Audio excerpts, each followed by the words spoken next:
And now, if the judges will please introduce themselves. Hi, I'm Michael DePiero. I'm with the Florida Department of Education. I have the privilege of being the lead judge this morning, and we rotate through during the day. So you also have the privilege of having me as the lead judge this morning. Just kidding. But glad you're here, and I'm going to pass it on to Tandy, my colleague, to introduce himself. And good morning. My name is Tandy McConnell. I spent about 20 years as a professor of history at Columbia College in South Carolina. And a few years ago, I wanted to do something really challenging. I became a high school history teacher, which I'm doing right now, and that is fun and exciting. And I'm delighted to be here with you guys. Good morning, everyone. My name is Miriam Mimar-Sadeghi. I participated in We the People. The first year was offered on the bicentennial of the U.S. Constitution a long time ago. I currently serve on the board of the Center for Civic Education, and I've devoted a large part of my career to providing civic education to people living in Iran and other parts of the Middle East. I'm originally from Iran. Great to be with you. Right. Well, now we get to allow you to introduce yourselves. And I don't know if you have a specified order or not. If you don't, I see Brian has some aviation behind him, so that caught my eye. So I'm going to leave the floor to you all. My name is Brian Tsai. I'm a senior at High School North of WWP. I'll pass it off to Kevin. Hey everyone, I'm Kavin Holdo. I'm a junior at Windsor Plainsboro High School North, and that's in New Jersey, and I'm going to pass it over to John. I'm Jonathan Solomon. I'm a senior at Windsor Plainsboro High School North. I'm going to pass it on to Matt. Hi, my name is Matt Poncello. I'm a junior at Windsor Plainsboro High School North. And then would somebody like to introduce your teacher? Yes, of course. This is Mr. Paulson. He is one of the best history teachers I've ever had, and he's the one who's been working with us for the past year to get all of this developed for states and nationals, and we're so excited to work with him. Sounds good. Sounds good. How far are you off from Roselle? From Roselle, about 30 minutes. Oh, that's not bad. Okay. I grew up in that area. Okay. Yeah, it's not a far ride. Sounds good. Awesome. So I'm going to do the formal stuff now and read our questions, allow you to have time for your statement, and then we'll get into the judges' questions. So we are looking at Unit 1. What are the philosophical and historical foundations of the American political system? A question. Parliament passed Habeas Corpus Act of 1679. What is habeas corpus, and to what extent, if any, is it essential to the principle of limited government? How has the writ of habeas corpus evolved in the United States? Under what circumstances, if any, might the writ of habeas corpus place an unreasonable burden on the government? You may begin. As Alexander Hamilton quotes in Federalist 84, confinement of the person by secretly hurrying him to jail, where his sufferings are unknown or forgotten, is a less public, a less striking, and therefore a more dangerous engine of arbitrary government. Even before the Magna Carta, this idea that Hamilton references, habeas corpus, was a crucial aspect of English rule. The idea states that an imprisoned individual has the right to ask to be brought to court to determine the validity of the imprisonment. Derived from the Latin phrase, you may have the body, this aspect of government drew a detailed outline around individual liberty and was extremely essential in upholding the principle of limited government when it came to citizens, particularly those imprisoned. Limited government proposes a politically laissez-faire or hands-off approach to interfering with individual liberties, therefore safeguarding individual rights. Without a prisoner's rights to know why their rights are being violated, America would be achieving the exact opposite of limited government, or in other words, giving the government the authority to violate rights via imprisonment while lacking a reason. The Habeas Corpus Act of 1679, oftentimes called the Second Magna Carta, specifically contributed to this ongoing development in England by fully establishing it as an official process for lower courts and federal officials to check for unconstitutional imprisonment. Solidifying this process was one of the first legal steps of many to justly make habeas corpus a constitutional right. The writ of habeas corpus places an unreasonable burden on the government in the event of extreme danger on U.S. soil, but otherwise, any burden from habeas corpus should be solved via other means. In order to understand this, we must look at one of the only times habeas corpus has been officially revoked in U.S. history, the Civil War. On April 27, 1861, President Lincoln authorized General Winfield Scott to suspend habeas corpus, allowing them to arrest and detain individuals deemed threatening to military operations. Although radical action, it was necessary for the efficiency and the safety of the Union during wartime. After all, having to put each suspected spy through a complete court process would undermine Union attempts and limiting Confederate reconnaissance. Wartime suspension of habeas corpus is supported by the suspension clause of the Constitution, which states that the writ of habeas corpus should not be suspended except in the event of rebellion or invasion.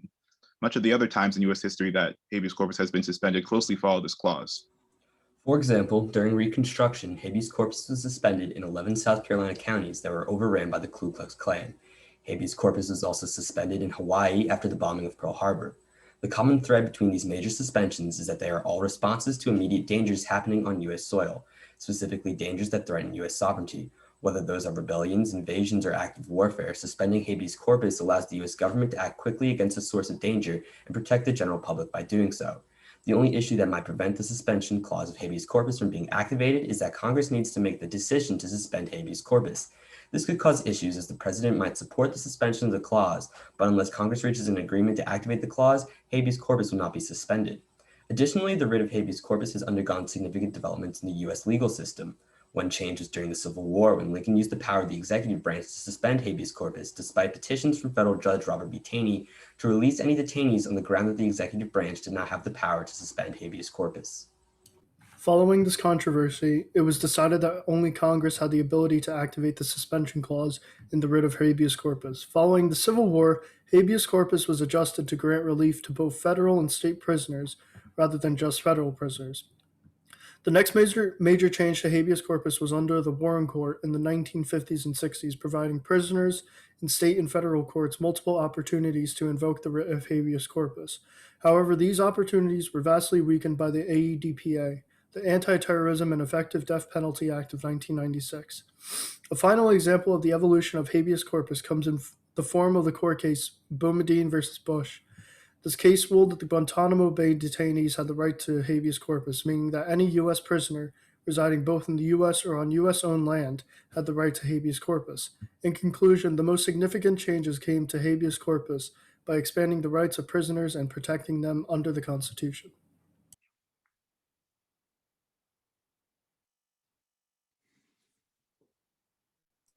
All right, thank you. I'm going to let my colleagues start us off with the questioning. We'll go the same order. Tandy, would you like to get us going? Sure. A wonderful introduction to the idea of habeas corpus, but of course, habeas corpus is a process and procedure. Can you explain how, under the Fifth Amendment, the 14th Amendment, habeas corpus plays out? If someone invokes habeas corpus, how is that going to work in practice? Can you talk about that for a minute? Yes, of course. So when a prisoner is held, let's say in a federal or in a state court, what's happening is the prisoner decides to ask why they're being held and if they're wrongfully being held, and they're questioning like the validity of their arrest. So essentially their detainee would bring them in front of the court and ask the court to present evidence about why they're being held. And if the evidence is being upheld in court, then the person will resort to being put in jail again. But if their arrest is not validated, then they will be let go. Yeah, habeas corpus is essentially the right of prisoners to challenge their detention, through the court process, and it's revoked during wartime to make things more efficient, especially if there's a direct danger on U.S. soil that needs to be, dealt with. So do you think that exception for wartime is valid, or do we suspend civil rights during war? I'm thinking particularly about the incarceration of Japanese Americans. Is war itself a valid reason to suspend it? I want to say it depends on the amount of danger. I think it was very justified during the Civil War, because we did have, the Confederacy, which was a direct danger to, basically to the Union, right, and to our American institutions, right? But if you take something like World War II, in which many innocent people were detained, I don't think it was justified at all. It depends on the immediate danger that the people detained pose to U.S. interests, essentially. Thank you. Do you think that the fact that we have due process of law and habeas corpus do you think that it makes us a stronger country? And if so, why? There are countries in the world where these rights don't exist. I'm thinking primarily of China. They are also a big power in the world, obviously, and our chief competitor in many ways, some would argue. Do these rights make for a stronger country? I think they 100% do make for a stronger country, especially a country that is ruled by the rule of law, or that the law is the supreme decider of the land. If we cannot protect our citizens under the rule of law and have unjust detentions, then that really, our whole ideal of a rule of law, it kind of collapses without this protection of habeas corpus. But how does it make us a strong country? How does it contribute to national strength? I feel as though it contributes to national strength because we cannot detain people unless there's a valid reason to detain them. I feel like it's the citizens' right to know why they're being held. And if we were to suspend something like this, I have to disagree with my colleague John, actually. If we were to suspend this at any time, whether it's in the Civil War, World War II, or any other time, I believe that that is directly contradictory to our Constitution, and it's not upholding the rights of the citizens. So I feel like part of what makes America strong in comparison to other countries, I'm actually from Sri Lanka, I'll take that as an example, in which there is kind of a civil war going on right now, and they do wrongfully imprison people a lot. I'll take that as an example. You were taking China as an example. I feel like the reason why America is kind of stronger than these nations and more put together is because we have certain sets of rights like this that cannot be interfered with at any moment in time, which is why I feel like the Civil War and World War II were not like valid exceptions to this. Going back to along those lines, I want to add that habeas corpus helps to bolster our international reputation, because we can't really look like a beacon of freedom and democracy, right? Like we do, without institutions like habeas corpus that promise people, basically a fair court process. Without, habeas corpus, without the Fifth Amendment, without all these things in our legal system that, make it a fair legal system, we wouldn't really have that international reputation that we do today. So that's one of the ways that habeas corpus makes us a stronger country. How about financially, economically, trade? How does habeas corpus help us with that? Corruption? That kind of strength. I mean, sure, I guess I can kick this one off.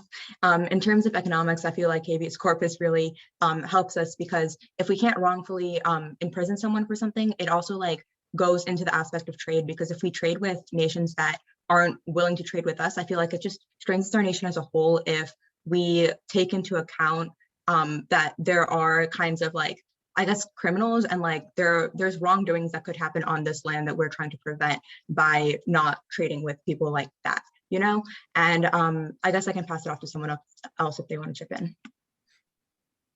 Yeah, so what I will say regarding corruption is that it allows, people who are, convicted for corrupt measures, right? Say there is a corrupt politician who is detained, it allows them to properly, defend themselves. And if they are, discovered not to be corrupt by, by the court process, then they're released. It allows the government to properly vet its individuals, and not just put away people because of corruption, but really it's the inner government that's corrupt, right? It allows the correct people to essentially be prosecuted, and it in turn allows for less corrupt government. Okay. With that in mind, do non-US citizens in the United States have the same right to habeas corpus, to the protection of habeas corpus? I'm sorry, could you repeat that question? Do non-US citizens in the United States have the same right to the same protection of habeas corpus? I believe that non-US citizens should have the same right under the protection of habeas corpus, because it kind of demonstrates how US is, I remember how Jonathan mentioned, a beacon of freedom for all. And I feel like it would be unjust if our legal system only protected citizens who are legal citizens in the United States, and even people visiting they should also have the same protections, which kind of shows how America is a just land and a free land. Well, I kind of have to disagree just a little bit. I do believe that they should have most of the rights, at least like the core civil rights. No. Let me rephrase that. I believe they should have all basic and decent human rights, but some special rights that the U.S. grants that other countries don't. Like, I can't think of any specific, but I believe they should have most of the civil rights that we do, just not all of them. Thanks, Because Brian. Okay, Time. yep. All right. Well, I'll give you a bit of feedback. You all thought, let's go back to the introduction statement. Your introductory statement was very well thought out, and you actually, I believe, had an answer to your introductory statement to Tandy's question, but I don't think you made the connection about the non-citizens. I think you probably could have connected that to Guantanamo Bay, because I believe it was a Supreme Court decision that applied to the non-citizens held at Guantanamo Bay and habeas corpus. But with that said, the reason I thought about it was because your introduction statement was so strong with the examples you used with Hawaii and Guantanamo Bay, Pearl Harbor. So I appreciate that and your ability to think on your feet to answer some of these challenging follow-up questions. So I'm gonna go, Tandy. Sure. Did a great job. Again, your introductory material was outstanding. You responded very effectively to our questions. And Brian, I can't tell you how many times that's happened to me. I have a great general statement, and then I'm looking for that one perfect example, and it just flits right out there beyond where I can grab it. So don't worry about that. It was a great response. And I kept trying to think of giving you an example, and I cannot right now. I'm sort of, that's not out there for me right now. But if it comes to me in the next 30 seconds, I'll throw it out there for you. Great job. And I really enjoyed the conversation. I was going to say, I spent a few months in New Jersey many years ago at Fort Monmouth, just having a really good time complimenting the United States Army. And I appreciate the hospitality that New Jerseyites, that New Jersey showed me back then. Those people from New Jersey. Those guys from New Jersey. I also really enjoyed it. You guys have a lot to be proud of. I think you are a real team. You know, you gelled as a team. It's hard to do during the last year and competing virtually. The question I know was my question maybe was something that you didn't anticipate, but I think you handled it well. I mean, I was trying to get at, well, China's a very strong country economically, and America is a very strong country economically, but does habeas corpus provide us an edge, an advantage? I think it does. And you know, people want to invest in this country. They know that they'll be treated fairly in the courts. They're not going to be thrown in jail for nothing. And also, when you know you have your rights and you go through life always knowing you're going to have your rights, you're probably more likely to be innovative and take some risks. And so that's why a lot of things were invented here in the United States, much more than any other country in the world. So I know it's a little bit of a leap. So, you know, excuse me if that was something that was not expected, but I like to connect Unit 1 to world affairs and how the US stands in relation to other countries, because it's really rooted in Unit 1 that, you know, this is an exceptional country. Yeah. We just want to congratulate you guys on a job well done and for participating, and thank you for being here today. Good job. Yes.